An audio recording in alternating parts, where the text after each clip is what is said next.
शुक्लांबरधरं विष्णुं शशिवर्णं चतुर्भुजं प्रसन्नवदनं ध्यायेत् सर्वविघ्नोपशान्तये शान्ताकारं भुजगशयनं पद्मनाभं सुरेशं विश्वाकारं गगनसदृशं मेघवर्णं शुभांगं लक्ष्मीकान्तं कमलनयनं योगिहृद्यानगम्यं वन्दे विष्णुं भवभयहरं सर्वलोकैकनाथं गुरुब्रह्मा गुरुविष्णु गुरुदेवो महेश्वर गुरुसाक्षात् परब्रह्म तस्मै श्री गुरुवे नमः। गुरुवे सर्वलोकानां गुरुवे सर्वलोकानां गुरुवे सर्वलोकानां भिषजे भवरोगिणां निधये सर्वविद्यानां श्री गुरुदक्षिणामूर्तये नमः। या देवी सर्वभूतेषु मातृरूपेण संस्थिता नमस्तस्यै नमस्तस्यै नमस्तस्यै नमो नमः। अगजाननं पद्मार्कं गजाननं महर्निशम् अनेकदन्तं भक्तानाम् एकदन्तम् उपास्महे।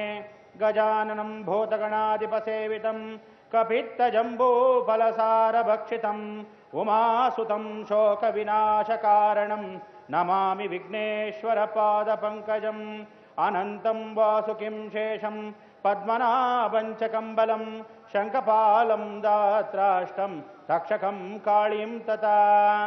ॐ श्रीहरे श्रीकान्ताहरे श्रीनिवासगृहेश्वरी श्रीवेङ्कटाद्रिनिवासने पद्मावती सुमङ्गले वन्दे शम्भुमापतिं सुरगुरुं वन्दे जगत्कारणं वन्दे पन्नगभूषणं मृगधरं वन्दे पशूनां पतिं वन्दे सूर्यशशाङ्कवन्दिनयनं वन्दे मुकुन्दप्रियं वन्दे भक्तजनाश्रयं च वरदं वन्दे शिवं शङ्करं। सर्वमङ्गलमाङ्गल्ये शिवे सर्वार्थसाधके शरण्ये त्र्यम्बके गौरी नारायणी नमोऽस्तुते। असतो मा सद्गमय तमसो मा ज्योतिर्गमय मृत्योर्मामृतङ्गमय। ओम शांति शांति ಶಾಂತಿ. ಇವತ್ತಿನ ದಿವಸ ಇಷ್ಟು ಜನ ಬಂದಿರೋದು ಭಾಳ ಹೇಸಿಗೆಯ ವಿಚಾರ. ಮೈಸೂರು ಸಾಂಸ್ಕೃತಿಕ ನಗರಿ ಅಂತ ಹೇಳ್ತಾರೆ. ಇಂಥ ಒಂದು ಸಾಂಸ್ಕೃತಿಕ ನಗರಿಯಲ್ಲಿ ಧರ್ಮ ಅನ್ನೋದು ಎತ್ತಿಡಿಬೇಕಾದ ಒಂದು ಸಂದರ್ಭದಲ್ಲಿ ಕಿಂಚಿತ್ತು ಕೆಲವ್ರಿಗಾದರೂ ಒಂದು ಚೂರಾದರೂ ಗೌರವ ಅಂತಕ್ಕಂಥದ್ದು ಇಲ್ಲದೆ ಎಷ್ಟೋ ಜನಕ್ಕೆ ಒಂದು ಸಂಸ್ಕಾರ ಉಳಿದೇ ಇರತಕ್ಕಂಥ ವಿಚಾರದಲ್ಲಿ ಏನೋ ಕಷ್ಟ ಬಂದು ನಿಜವಾಗ್ಲೂ ಬರದೇ ಇರಕ್ಕೆ ಒಂದು ಅನಿವಾರ್ಯ ಕಾರಣ ಏನೋ ಆದ್ರೆ ಆಗಿದ್ರೆ ಅಥವಾ ಬರಕ್ಕಾಗದೇ ಇರತಕ್ಕಂಥ ದುರಹಂಕಾರಿಗಳಾಗಿರ್ತಕ್ಕಂಥ ಮನಸ್ಸೇನಾದರೂ ಇದ್ದರೆ ಅಹಂಭಾವ ಇರತಕ್ಕಂಥವ್ರು ಸಾಕಷ್ಟು ಜನ ಇದ್ದರೆ ಇವರೆಲ್ಲರಿಗೂ ಆ ಕರ್ಮಗಳನ್ನು ತಪ್ಪಿದ್ದಲ್ಲ. ಎಲ್ಲರಿಗೂ ಒಂದು ದೋಣಿ ಬರುತ್ತಂತೆ. ಬಾ ಭಗವಂತ ಇನ್ನೇನು ಮುಳುಗ್ತಾ ಇದ್ದೀರಾ, ಬಂದು ಈ ದೋಣಿ ಹತ್ಬಿಟ್ಟು ಎಲ್ಲರೂ ಆ ಜಗತ್ತಿನ ಮೋಕ್ಷ ಲೋಕಕ್ಕೆ ಹೋಗೋಣ, ನಿನ್ನನ್ನು ಕಾಪಾಡಕ್ಕೆ ನಾ ಬಂದಿದ್ದೀನಿ ಅಂತ ಭಗವಂತ ಹೇಳ್ತಾ ಇದ್ದಾಗ ಒಬ್ಬನು ಬರದೇ ಇದ್ದ ಪಕ್ಷದಲ್ಲಿ ಏನು ಮಾಡೋಕ್ಕಾಗತ್ತೆ? ನಿಜಕ್ಕೂ ಹೇಳ್ತೀನಿ ಕೇಳಿ, ಗುಲ್ಬರ್ಗಾಲಿ ನಾನು ಸುಮ್ಮನೆ ಹೋಗಿದ್ದಕ್ಕೆ 25,000 ಜನ ಬರೀ ಮೌಲ್ವಿಗಳಾಗಿರ್ತಕ್ಕಂಥವ್ರು ಮುಸಲ್ಮಾನ್ ಬಾಂಧವರು ಸೇರಿದ್ರು. ಇದು ನಿಜವಾಗ್ಲೂ ಹಿಂದೂ ಧರ್ಮಕ್ಕೆ ಅಸಹ್ಯವಾದ ಕೆಲಸ. ಮೈಸೂರು ಸಾಂಸ್ಕೃತಿಕ ನಗರಿ ಅಂತ ಹೇಳ್ತಾ ಇದ್ದೀವಿ. ಅಂಥ ಒಂದು ಸಾಂಸ್ಕೃತಿಕ ನಗರಿ ಎಂಥ ದರಿದ್ರ ರಾಜಕೀಯದವರು ಅಂದರೆ, ಇವರು ಎಲ್ಲರೂ ಧರ್ಮ ಚೈತನ್ಯ ಯಾತ್ರೆ ಅಂತ ಏನಾದರೂ ಮಾಡಿದ್ದೇ ಪಕ್ಷದಲ್ಲಿ ಎಷ್ಟು ಜನ ಸಹಕರಿಸಿದಾರೋ ಅದಕ್ಕಿಂತ 10 ಪಟ್ಟು ಜನ ವಿರೋಧಿಸಿದ್ದಾರೆ. ಸಾಕಷ್ಟು ಜನ ಬ್ಯಾನರ್ಗಳು ಕಿತ್ತಾಕಿದ್ದಾರೆ, ಎಷ್ಟೋ ಜನ ಅನ್ಯಾಯಗಳು ಮಾಡಿದ್ದಾರೆ, ಎಷ್ಟು ಜನಕ್ಕೆ ಹೇಳ್ತಕ್ಕಂಥ ವಿಚಾರಗಳನ್ನು ಕೂಡ ರದ್ದು ಮಾಡಿದ್ದಾರೆ. ಇಂಥ ದರಿದ್ರ ರಾಜಕೀಯದವರು ಯಾವ ಕಾಲಕ್ಕೂ ಉದ್ಧಾರ ಆಗಲ್ಲ, ಇದು ಸಿದ್ಧ.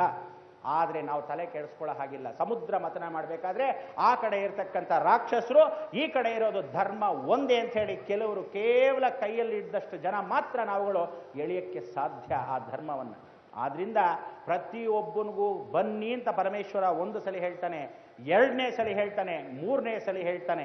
ಆದರೆ ಇಂಥ ಒಂದು ಕುತಂತ್ರವನ್ನ ನಡೆಸ್ತಕ್ಕಂಥ ಎಷ್ಟೋ ಜನಕ್ಕೆ ಅಟ್ಟಹಾಸದಿಂದ ಮೆರೀತಕ್ಕಂಥವ್ರಿಗೆ ಇವತ್ತಿನ ದಿವಸ ಹೇಳ್ತಾ ಇದ್ದೀನಿ ಕೇಳಿ.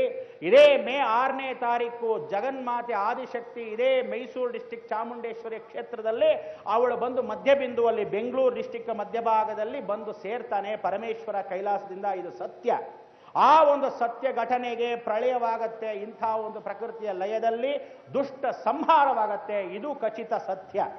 ಆದ್ದರಿಂದ ಯಾರು ವಸಿಷ್ಠ ಮಹಾಋಷಿಗಳಾಗಿರ್ತಕ್ಕಂಥವರು ಈ ಋಷಿ ಮುನಿಗಳ ಸಮೇತವಾಗಿ ಸಪ್ತ ಋಷಿಗಳ ಸಮೇತವಾಗಿ ಇಂದ್ರ ಏನಾದರೂ ಒಂದು ಕಿಂಚಿತ್ತು ಶಾಪ ವಿಮೋಚನೆಯನ್ನ ಮಾಡಕ್ಕೋಸ್ಕರ ಎಷ್ಟು ಅಡಚಣೆಗಳು ಮಾಡ್ದ. ಮಳೆ ಬಾ ಅಂತ ಹೇಳಿದಾಗ ಮಳೆ ಬರದೇ ಇತ್ತು. ಅಂತ ಒಂದು ವಸಿಷ್ಠ ಋಷಿಗಳು ಹಾಕಿದ್ದ ಶಾಪ ಅಂದ್ರೆ ಯಾವ ಕಾಲಕ್ಕೂ ಲಂಚ ಅಂತ ಹೇಳಬಾರ್ದು. ನಿನ್ನ ಹವಿಸ್ಕೊಟ್ರು ಸಹ ಮಳೆ ಬರದೇ ಇದ್ದಾಗ ನೀನು ಬರದೇ ಇರೋದ್ರಿಂದ ಅಗೌರವವನ್ನು ಸೂಚಿಸ್ತಕ್ಕಂಥ ನಾವೆಲ್ಲ ಸಪ್ತ ಋಷಿಗಳು ನಿನಗೆ ಶಾಪವನ್ನು ಹಾಕ್ತೀವಿ. ಇನ್ನ ಮೇಲೆ ಯಾವ ಕಾಲಕ್ಕೂ ದುಷ್ಟ ಸಂಹಾರ ಶಿಕ್ಷಾ ರಕ್ಷಣೆ ಅಂತೇಳಿ ಜಗನ್ಮಾತೆ ಸಮೇತವಾಗಿ ನವದುರ್ಗ ನಾವು ಹೋಮವನ್ನ ಮಾಡ್ತೀವಿ ಅಂತ ವಸಿಷ್ಠರು ಅಂದು ಪ್ರತಿಜ್ಞೆ ಮಾಡಿದ್ರು. ಇವತ್ತು ನಾನು ನಿಮ್ಗೆಲ್ಲರಿಗೂ ಪ್ರತಿಜ್ಞೆ ಮಾಡ್ತೀನಿ, ಭಾರತ ದೇಶ ಒಂದೇ ಅಲ್ಲ, ಇಡೀ ಪ್ರಪಂಚದಲ್ಲಿ ಇರ್ತಕ್ಕಂಥ ಇಂಥ ಒಂದು ದುಷ್ಕರ್ಮಿಗಳು, ಎಲ್ಲ ಕುತಂತ್ರ ರಾಜಕೀಯ ವ್ಯಕ್ತಿಗಳು, ಎಲ್ಲ ದಾರಿದ್ರ್ಯದವರು, ಎಷ್ಟು ಜನ ದುರಹಂಕಾರಿಗಳಿದ್ದಾರೆ, ಎಲ್ಲರೂ ಸರ್ವನಾಶವಾಗಕ್ಕೆ ಒಂದು ವಿಶೇಷವಾಗಿರ್ತಕ್ಕಂಥ ಆ ತಂತ್ರವಾಗಿರ್ತಕ್ಕಂಥ ಗ್ರಂಥದಲ್ಲಿ ಬರೆದಿರ್ತಕ್ಕಂಥ ವಿಚಾರ ಸತ್ಯವಾಗಿದೆ ನನ್ನ ಹತ್ರ. ಅದು 11 ವಿಚಾರಪೂರ್ವಕವಾಗಿರ್ತಕ್ಕಂಥ ಅವರಿಗೆ ಮಾತ್ರ ಗೊತ್ತು. ಅದರಲ್ಲಿ ನಾನು ಮೇ 12ನೇ ತಾರೀಕು ನಿಮ್ಮ ಮುಂದೆ ಇದೇ ಪ್ರಥಮ ಬಾರಿಗೆ ಹೇಳ್ತಾ ಇದ್ದೀನಿ. ಮಹಾ ನವಗ್ರಹ ಸಮೇತವಾಗಿರ್ತಕ್ಕಂಥ ನವದುರ್ಗಾ ಸಮೇತವಾಗಿ ನವ ಆವರಣ ಸಮೇತವಾಗಿ ಮಹಾ ನವಗ್ರಹ ಆ ಒಂದು ದುರ್ಗಾ ಅಂಶದಲ್ಲಿರ್ತಕ್ಕಂಥ ಮಹಾಯಾಗವನ್ನು ಹಮ್ಮಿಕೊಳ್ತಾ ಇದ್ದೀನಿ. ಈ ಒಂದು ಕಾರ್ಯಕ್ರಮದಲ್ಲಿ ನಿಮಗೆಲ್ಲರಿಗೂ ಶಪಥವನ್ನು ಹೇಳ್ತಾ ಇದ್ದೀನಿ, ಇನ್ನ ಮೇಲೆ ಯಾವನಾದರೂ ಸರಿ ನಿಮಗೆ ತೊಂದರೆಗಳನ್ನ ಮಾಡೋದಾಗ್ಲಿ ಇಡೀ ಪ್ರಪಂಚಾದ್ಯಂತ ಎಲ್ಲರೂ ನಶಿಸಿ ಹೋಗೋದು ಖಚಿತ. ಇದು ಸತ್ಯ ಸತ್ಯ ಸತ್ಯ. ಇಂಥ ಒಂದು ಸತ್ಯಕ್ಕೆ ನಾನು ಯಾವ ಕಾಲಕ್ಕೂ ಭಯ ಪಡಬೇಕಾಗಿಲ್ಲ. ನಿಮ್ಮ ಹತ್ರ ಯಾವ ಕಾಲಕ್ಕೂ ದುಡ್ಡು ಅಪೇಕ್ಷೆಗಳು ನಾನು ಪಟ್ಟಿಲ್ಲ. ಇಲ್ಲಿ ಬಂದು ಧರ್ಮ ಚೈತನ್ಯ ಯಾತ್ರೆ ಮಾಡ್ತೀನಿ ಅಂತ ಹೇಳಿದಾಕ್ಷಣಕ್ಕೆ ಎಲ್ಲರೂ ಒಂದು ಸಂಗಮದಲ್ಲಿ ರಾಜ್ಯಾದ್ಯಂತ ಎಲ್ಲ ಜಿಲ್ಲೆಗಳಿಗೂ ಎಲ್ಲ ತಾಲೂಕುಗಳಿಗೂ ನಾನು ನನ್ನ ಪಾಡಿಗೆ ರಾಮಕೃಷ್ಣ ಅಂತ ಕೂತ್ಕೋಬೋದಾಗಿತ್ತು. ಯಾತಕ್ಕೋಸ್ಕರ ನಾನು ಶ್ರಮ ಪಟ್ಟುಬಿಟ್ಟು ಆ ಪಾದಯಾತ್ರೆ ಮಾಡಿಕೊಂಡು ಎಲ್ಲರ ಲೋಕರಕ್ಷಣೆಗೋಸ್ಕರ ಬಂದಿರತಕ್ಕಂಥ ವಿಚಾರ.